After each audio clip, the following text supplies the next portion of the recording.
Hello all, Pastor Rus here. Thanks for joining me on Pastor Rus Says. Here's this week's sermon.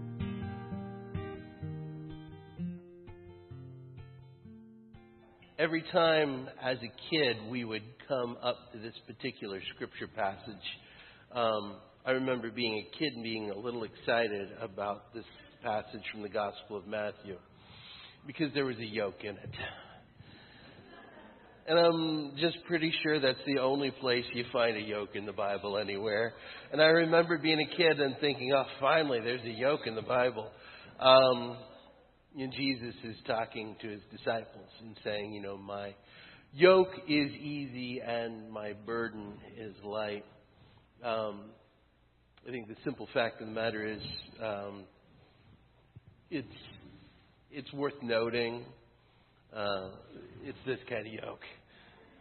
Not that kind of yoke. Spelling's different. So, as a kid, I was pretty excited about it all. Now, as an adult, I realized, wasn't us. Yokes were an old German name that got kind of chopped up a little bit after we came to the United States. We were originally Yoakums, spelled Joachim. Don't know why the first yoke born in the United States decided to change it to Yoak. A lot of family legends about why that might or might not be. But he moved to the western portion of the Virginia colony in 1752. And that's where he changed his name. So there's not a lot of yokes that you're going to find anywhere else in the world if you come across a Yoak. We all trace our lineage back to the original John Yoke from 1752. And so there are just little pockets of us around the world, rather specifically in West Virginia. Can't imagine what life was like in 1752. It had to be a dangerous place out there on the far edge of the frontier, which was in that time the frontier. Nowadays we live in entirely different situations. We face entirely different dangers. By no means is life safe, but it's a whole lot safer. Bears aren't eating you and no one's in danger of starvation. And as far as I know, there's not been a whole lot of cases of scurvy around here lately. And so things have gotten a lot better. We found new things to be afraid of, though. I will admit, in every life, I think everyone has something that they find themselves a little uncomfortable about. I will admit that I have had in the past, I'm currently working on it, quite a fear of heights. Now, to be perfectly clear, I think I'm justified. You see, technically speaking, acrophobia means the irrational fear of heights.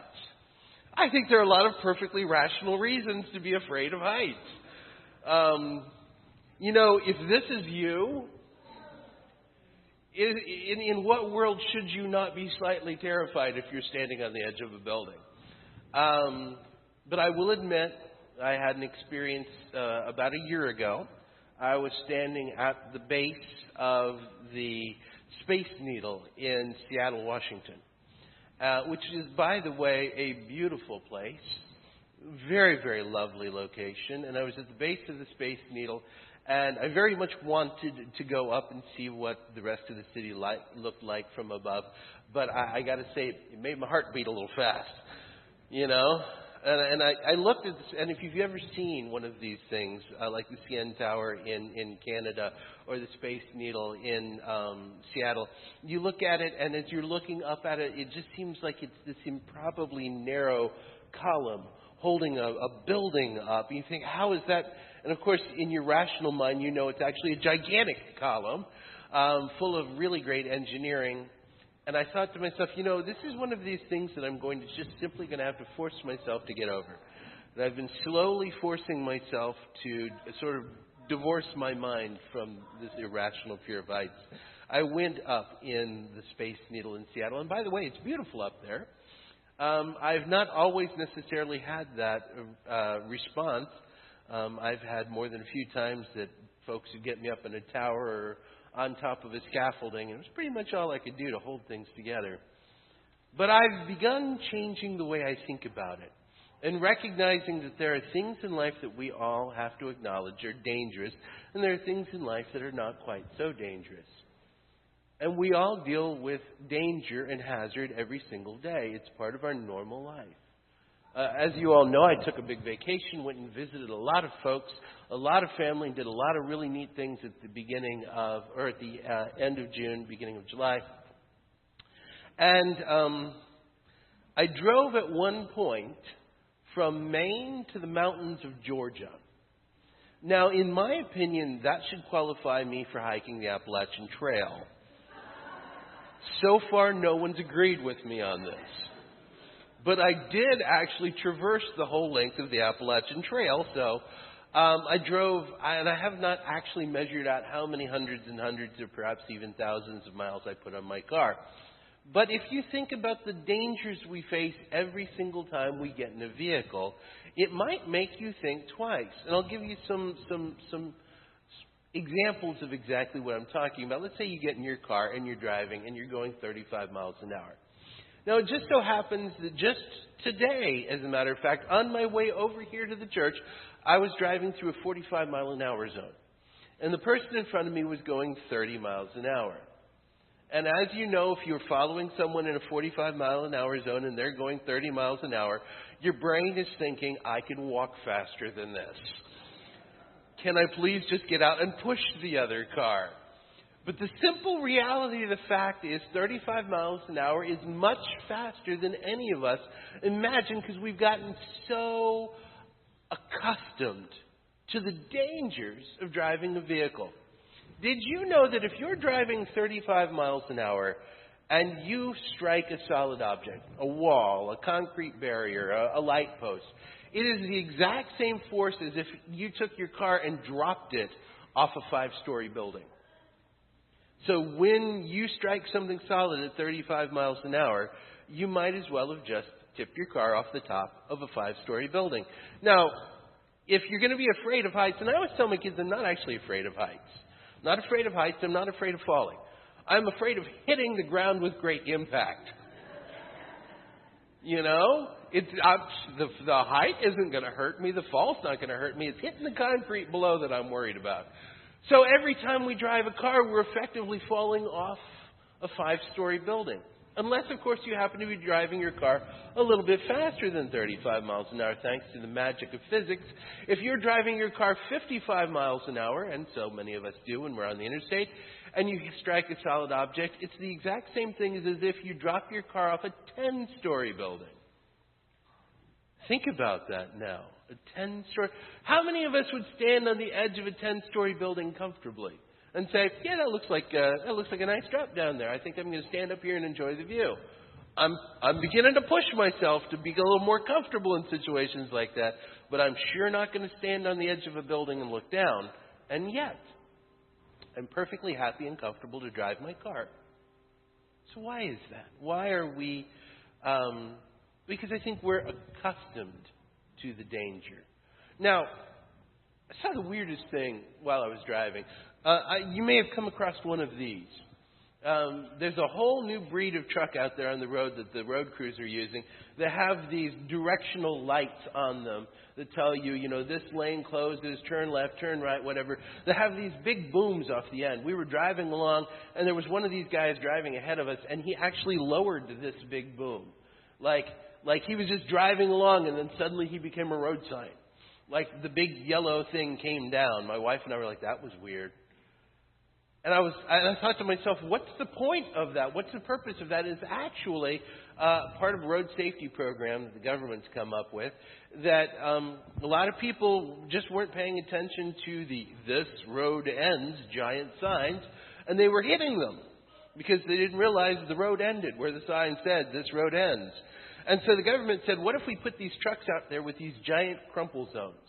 This big yellow boom here is designed to absorb the impact of a car traveling 55 miles an hour when it strikes it so that the actual occupant won't die. It's pretty impressive. I don't know if you've ever been in a serious automobile accident. Many years ago, I was driving down a back road in West Virginia. I was driving a Chevy S10, which is not a particularly large truck. And I struck a Ford F-150 in the side as he pulled out in front of me. I did not have time to react. He basically pulled directly in front of me. I was driving 50, 55 miles an hour when I struck him. I folded the Ford F-150 around my Chevy S10, just like an accordion. I was not particularly smart. I was not wearing my seatbelt. And it was almost as though God looked down and went, oh, this guy's too dumb to die. I'm going to fix this. Like the hand of God reached in because my airbag did not go off. And my seatbelt was not on. And I struck a car.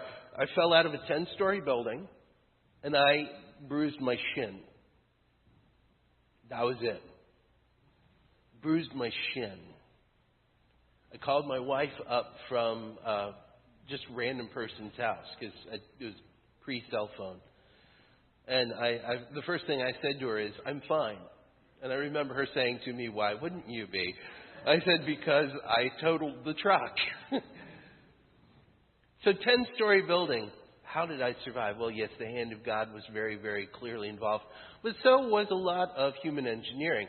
It just so happens that the people who put together our vehicles know that we don't want to fall out of 10-story buildings. And so they've built these things into our cars called crumple zones. The front and the back of your car is designed to fold up like an accordion in an accident. And it does this on purpose. It folds up like an accordion because it absorbs all of that impact. Well, as much of it as possible. So that it doesn't transfer directly to you. So that you can hit a Ford F-150 without your seatbelt on like a dummy and not have your airbags go off because I hadn't had them serviced. By the way, have your airbags serviced periodically. They don't last forever. And I still survived. I survived because there was a crumple zone. There's a crumple zone on the front and the back of your car. And you know what? They are useful because they keep the impact from ever getting to you. You know, funny thing, we did not invent this. There's been crumple zones throughout history on a variety of different things. And did you know that God's Word, God's law, actually has crumple zones built into it? When the ancient Israelites approached God's law, they said, there's these laws, like the Ten Commandments, like, love the Lord your God with all your heart and all your soul, all your mind, love your neighbor as yourself, and all of these other things. We should build a crumple zone around this so that people won't smash into God's law by accident. And so they built crumple zones around God's law. For example, don't work on the Sabbath. They built all sorts of crumple zones around that law. They said, well, what defines work? Well, walking could be work. Well, how many steps is the difference between a pleasant walk and working? So they came up with a number of steps you could walk outside of your house. Because they said you shouldn't count the number of steps inside your house because you're home, you're relaxing. So they came up with all sorts of rules about what you can or cannot do on the Sabbath. You can make a fire or you can't make a fire. You can cook some food or you can't cook some food. And so they had all of these laws around the law. In fact, by the time Jesus began his ministry, we're told that they had built as many as 600 laws around the Ten Commandments alone. So that you would never actually get to the Ten Commandments to break them. You were so busy crashing into all the other laws about other laws. For example, in your home you had to have multiple sets of plates. You had to have multiple sets of plates because you didn't want to accidentally have dairy products and meat products in the same meal. And on the off chance that maybe you did not wash your plates very thoroughly, they wanted to be sure that you didn't accidentally contaminate your meat products with milk products, because there's a biblical law that says you shall not boil the calf in its mother's milk. Why? I don't know. But someone said we should probably have a law making sure that the plates stay separate. I have a friend, he's an Orthodox rabbi. He said to me once, you know what was the greatest invention of the 20th century? Non-dairy creamer. He says, finally I can have cream in my coffee when I have breakfast that has meat. Because he couldn't have dairy and meat in the same meal. Is that crazy? But it's this hedge built around God's law. And Jesus encountered this all the time with the Pharisees as he taught, as he lectured, as he preached. They were always saying, well, you broke this rule, you broke that rule, you didn't do this, or you didn't do that. One day they actually criticized Jesus because his disciples were snacking. They walked past a grain field on the Sabbath, and one of the guys reached out and pulled off a handful of grains and was rubbing the hulls off the grains and eating them because he was hungry and he was snacking. And the Pharisees said, "Hey, why are your disciples harvesting on the Sabbath?" And Jesus is like, "You don't know the difference between harvesting and snacking? What is wrong with you people? You've built all of these rules around the rules. A hedge is nice. Unless, of course, it takes over." See, this is what happened in Jesus' day. The hedge took over. It grew around the laws, and then it got so big, and it was so hard, and there were so many rules, and some of the rules didn't make sense. Like if you're riding on this particular roller coaster, you may not dance, apparently. I don't know that this is helpful. Did we need that rule? In Jesus' day, there were so many rules, so many things that you couldn't do. And Jesus just finds himself in this moment looking at these people who have all these rules about the rules, about the rules, about the rules. And he goes, "You've made this so hard. And it doesn't matter. No one can make you happy." John comes and he lives in the wilderness, and he's as disciplined as a human being can be, and he doesn't eat and he doesn't drink. And you're like, "Well, there must be something wrong with him. I come along and I eat with people and I drink with people and I socialize with people." And you go, "There must be something wrong with him." No one can please you people. Your rules are so heavy. They're so impossible. Dallas Willard, who's an interesting writer, I encourage you to read him from time to time, says, "Spiritually wrongly understood is a major source of human misery and rebellion towards God." And surely this is true. Because when we take God's will, when we take God's word, when we take God's law, and we turn it into something so burdensome, so difficult, so crushing, that those who find themselves under it are literally dying of it, how could it do anything but inspire rebellion? And this isn't what Jesus had in mind. It's not what Jesus had in mind for his disciples. It's not what Jesus has in mind for us.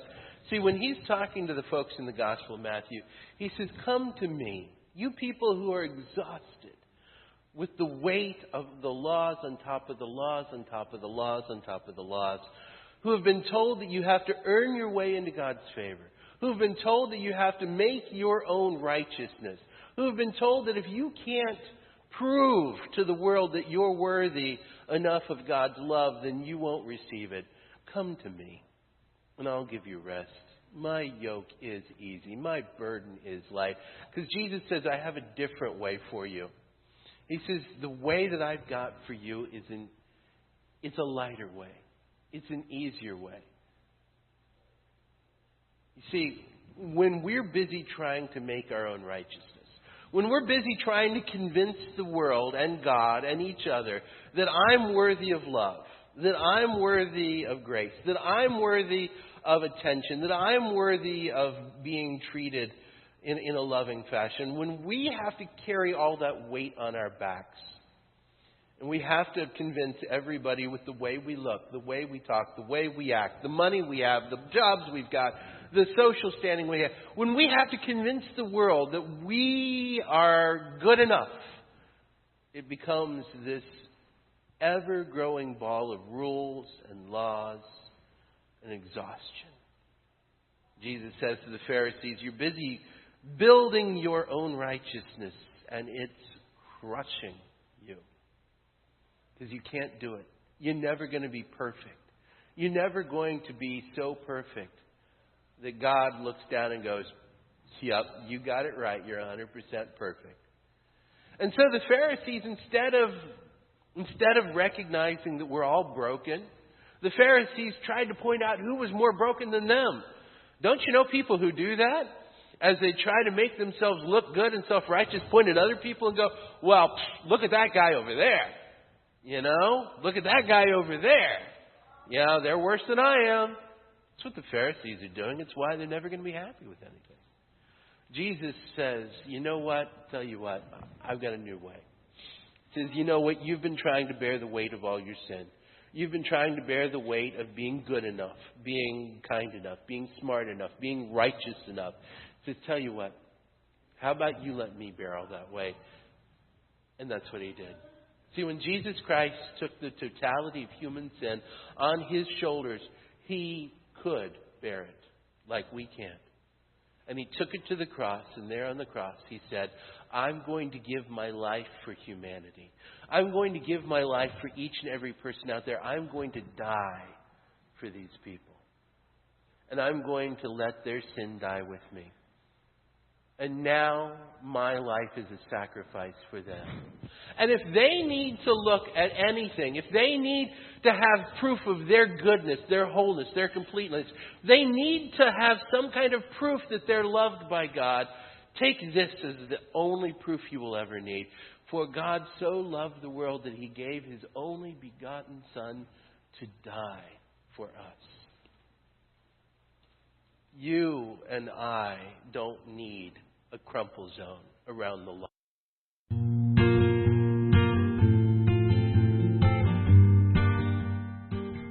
Thank you for listening to Pastor Rus Says.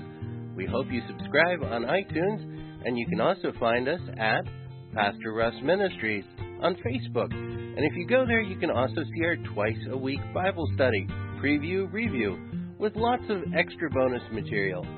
We hope to see you there, and until then, God bless.